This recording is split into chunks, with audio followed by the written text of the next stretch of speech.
Hostad on praegusel aastaajal paljudel küsimärgi all, kas jätta neile õied peale või maha lõigata? Hostadega on kahte sorti inimesed, kes leiavad, et hostad on ainult lehtdekoratiivsed taimed ja nii kui õied alged tekivad, tuleb nad tagasi lõigata. Mina lasen neil õitseda, sest nad on väga tänuväärt õitsejad, eriti varjulistes aiaosades.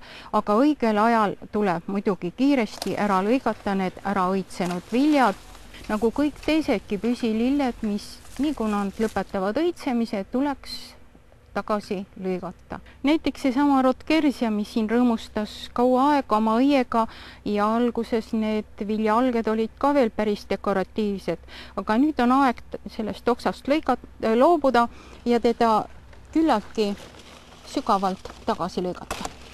Helmikpöörised osa õitsevad väga ilusti ja väga kaua, kuid ka nüüd on aeg nad tagasi lõigata.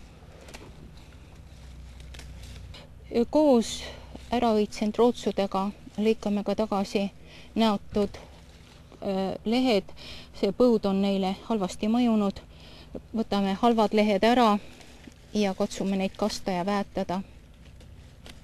Väga populaarne ja väga palju erinevaid sorte on päevaliiljal, aga ta on küllaltki tüütu, sest igal hommikul alustad pärast kohvi joomist neid ära õitsenud õite murdmist.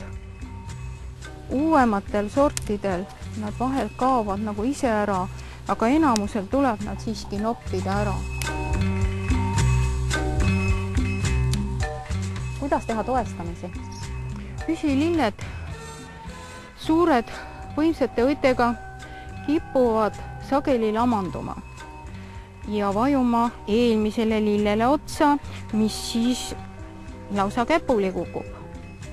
Nii, siin floksid on nüüd juba õigel ajal toestatud. Võtame kõrge sellise raamistiku vastavalt taime kõrgusele ja lükkame maa sisse.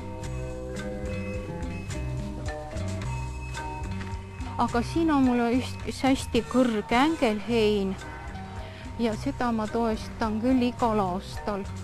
Ja selle toestamiseks on siin võimalus selline, et